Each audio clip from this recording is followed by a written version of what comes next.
Hey guys, Phil Jew here. It's been another few weeks and my car is completely dirty.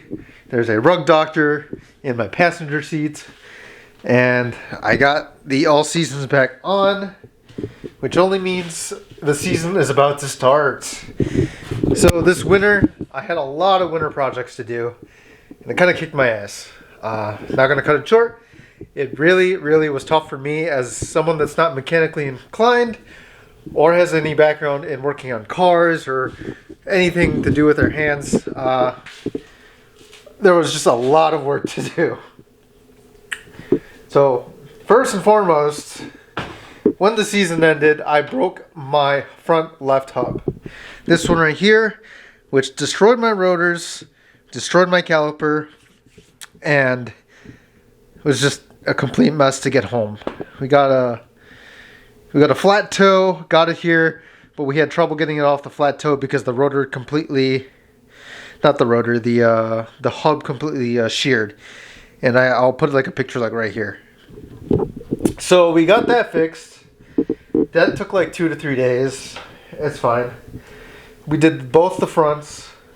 Should do the rears, but I'll do the rears later this season because going back to the rug doctor there, I'm moving back to Illinois. So we're kind of cleaning up this apartment and getting it ready for the next leasers, and then we'll be more centralized to all the racetracks. Now, continuing back on the winter projects, we have a diff here and we have an open diff right here, which means only one thing. The one that's in the car now has an LSD. This is the open diff from an 06 base model 350Z. These are the stubs for the open diff. They're the long nosed stub axles. And what I've been told from Z1 is that these won't work with OS Geiken. However, OS Geiken told me that they have a specific LSD that works with these. Now, I didn't go with the OS Geiken because there was a lot more parts that I needed to get for the OS Geiken to work. So, two being the stub axles, if I didn't want to use these because there's no clear information on that except for the email that I got from OS Geiken. Two, I would have to get oil seals every year or bi-yearly. Yeah, bi-yearly? Twice a year. I would have to refill and flush the differential fluid with the OS Geiken formula. Like, that is the only formula that works with OS Geiken. However, with the LSD that I went with, again, another clutch type, it's the Nismo Pro GT LSD, straight from Japan. So that's in the car, but I have gotten a lot of advice from a lot of the Nissan contingency drivers and a lot of NASA folk that you could just run Model 90 PA in that, or PA 90, whatever the correct name is. So that's what we did. We installed the LSD. We got the paint to test the contact patch on there.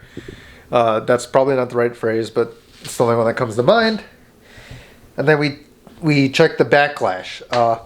So checking the backlash in multiple different parts of the ring, we were getting from like 0.004 to like 0.006, which is exactly in the range that the service manual provides.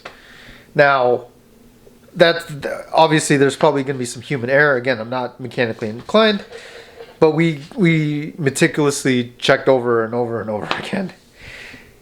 And that was like a huge relief because every time I've heard people installing the LSDs on these cars, it's never a drop-in kind of thing.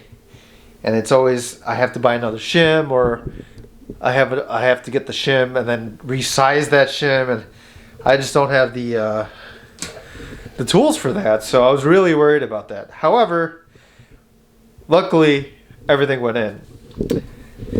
So going on with that, I went and got that installed in the 06 pumpkin. Got that installed in the car. However, the heat from my VLSD, my OEM VLSD, warped the polyurethane differential bushing that goes on the subframe. So if I can balance this here. Why am I not using it? This is the pumpkin, right? So we have the 2 ear bushings right here. That you just bolt straight up into the car, and then this actually slides into the subframe. And I'll put a video maybe right now. All right, guys, we're kind of like a third, or like I would say a third of the way through. We removed the sway bar, we got the old diff out, and I was checking the bushings, and if we look at this is my rear subframe to my diff bushing, and if I could do this with one hand, there's like a bit of play, and if I take away the metal center, look at that. I don't know how well you can tell on the camera. It's not perfectly circular. So I need to buy new bushings. I should have foreseen this. I'm kind of upset now. I gotta wait, but this should not fall in like that. And like, you can see the gaps around this. So this was torquing all on this. And I want to go solid bushings. I know all the Z guys are going to be like, gotta go solid bushings, bro. But I can't do that in my class. I got to stay with the same amount of metal as OEM. So I don't think I'm going to go white line again, unfortunately. You know, this may be user error, but I'm gonna see if I can get like Z1 poly bushings. We'll try that out. So I'll be back again. But if I don't, this is just basically bolted to the subframe, but there's a bushing that holds onto it like this, but that bushing was completely warped, and to the point where I could just pull it out by hand or even my pinky, and then the metal bushing, or at least the metal part, I could just pull out. Like I could separate it like completely with ease. So, you know, with how building cars goes, I had to order it and I had to wait a day or two. I don't remember if I overnight that, but from from Georgia, from Z1, they sent it pretty fast. So I was like in huge relief again. Had some trouble getting that sucker in, but we finally got it in. We got the LSD in and couldn't be happier. Now we're done with the back end until we have to check over everything. The next thing was I had a transmission to swap. That's actually my old transmission in the corner there. That is a CD000. That is the first generation of this transmission for the 350Z. So I'm thinking my car was actually built in 2002. It's 2022 now, so my car is 20 years old. So now, the reason why I changed that was I had a 5th gear grind start towards the middle of the year last year, and obviously I can granny shift it and you know, double clutch it, get the synchros to mesh really well and not have any issues. But when I'm on track, I'm shoving into the gear and making it worse. And you know, it's just preventative at this point. I don't want to keep doing that and then just having to change fluid until I actually change the transmission. So We swapped out the transmission. We didn't really have any issues with that. I was super happy with the transfer of that. Luckily, and shout out to my buddy Brian Gould, SCCA Solo National Champion. He actually did my clutch about a year and a half ago. Or, yeah, about a year and a half ago. So all the bolts were pretty, you know, broken. The broken isn't like broke loose. I didn't have to really wrestle any of the bolts. I just had to muster up the courage to do the job along with the diff at the same time. And, you know, we swapped it out. And I'm keeping that and this VLSD. I'm pointing like this, but below the camera because I'm short. Keeping them as spares.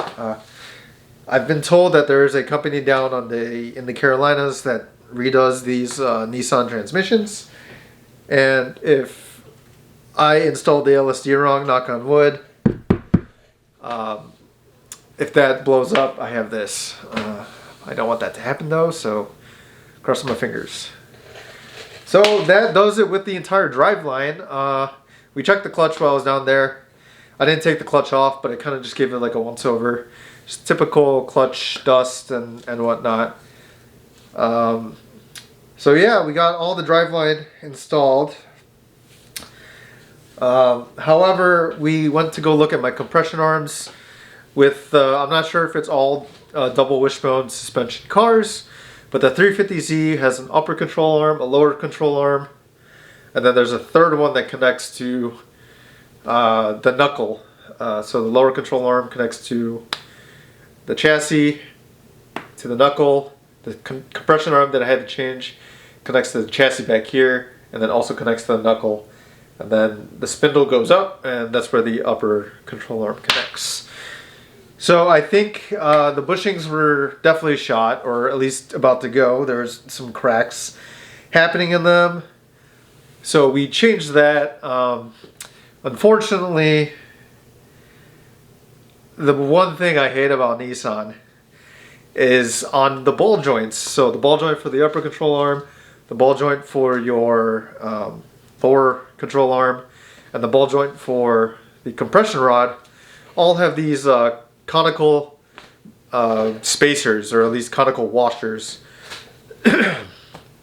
And the reason being is because when you have the ball joint, the conical washer goes over it and then sandwiches between that and the knuckle. And in the knuckle they have it as a conical shape for some reason.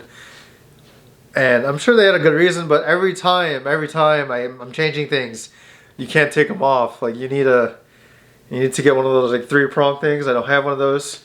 But even then, I've only gotten one of those off successfully. And I hate them because there are, I believe, 2 out of the 3 of them are the same, and the last one is a different size by like a very small margin. I don't have that information on me at hand, but normally when you get a ball joint, it comes with it, so it's not really a problem, but the compression rods didn't come with it, and I tried wrestling them off. I started marring them, and I just said, screw it. Z1, rescue me, please. So I had to overnight another part from Z1 Motorsports. Now, that's all the underside, I believe, with the winter projects. And really what I have left to do are coolant hoses. But I think I'm gonna save up for a CSF radiator. My buddy Tim and the Black Z has gotten a CSF radiator, and previously he had a Mishimoto radiator. And we've looked at the data that the CSF radiator just keeps him down in the 214s in terms of temperature. Now he also has his air conditioner condenser removed as well, so he's just getting direct flow into his radiator. But still, I'm at my peak last year. I was running 229, completely stock radiator, The only other things up front are the stock power steering and a Mishimoto oil cooler up here. So really, I'm hoping to get another like 5 to 10 degrees Fahrenheit to get that on track, you know, cooler on track, you know, just an ease of mind. Besides that, I think that's really everything I've done over the winter. And it being beginning of March, we only have a few more weeks until SCCA at Carolina Motorsports Park. So we're going to be excited to go back to another SCCA event and, you know, hopefully apply a lot of the sim racing stuff that I mentioned in my previous videos of what to do over the winter season. One more thing real quick is these are not holes anymore. I don't know where I put those. But they used to be like carbon fiber holes that would just go straight to the intake. My intake is right here. This bumper is actually an OEM Nissan bumper, but my buddy was a twin turbo HR, so he had cut 2 nostrils into this. The rules state in 203 is you can't cut any bodywork leading between the filter housing and from the bodywork, or you can't make any like extra passageway. I haven't found that again. I know I've read it like that, but I gotta look for it again. But so instead of taping it off like we did last year at MCM, I just got some ABS plastic and some plastic rivets to get that all nice and flush. It's not the cleanest cut, but you know, it still looks kind of good in my opinion. And previously when I had the OEM bumper and put a eBay lip on it, people were saying that they make plastic rivets. And I'm happy that you know, that a previous video has eventually helped with a current video, and maybe that this will help someone in the future with what they do. Personally, plastic rivets suck. I just on this one alone I broke 4, and on that one I broke 8. So I was really coming close to having not enough rivets for both of these to fit. So really pretty happy. And you know, we just took off the winter wheels, which I'm gonna put those on for sale, because the less I can take, the better it will be for me. But I missed this look, the white wheels and my brown/red car. So I'm going to end it here. That was a lot of talking for me. If you made it this far, please consider subscribing. I just love talking about, you know, racing and my car in general.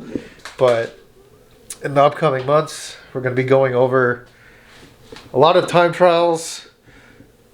And, you know, we're going to try making this car better for grid life. And hopefully, you know, we pick up some skills along the way. I will see you guys on the next one. Thank you again. And I cannot wait for the season to start.